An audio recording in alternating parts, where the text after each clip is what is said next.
Le 6 janvier 1982, à 2 heures de l'après-midi, j'ai pénétré dans une chambre sous l'escarpement du Calvaire, au nord des remparts de la ville de Jérusalem.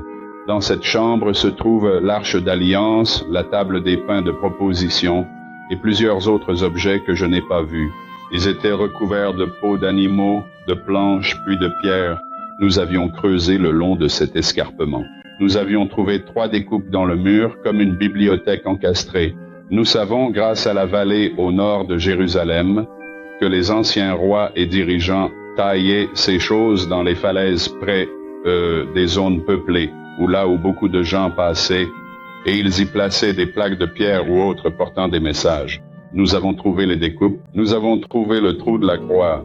Si vous lisez dans l'Évangile selon Matthieu, là où il est question de la mort du Christ, il est dit « La terre trembla violemment et les rochers se fendirent ». Juste sur la gauche du trou destiné à la croix, exactement à la base de l'endroit même où le Christ a rendu son dernier souffle sur la croix, la roche s'est retrouvée fendue.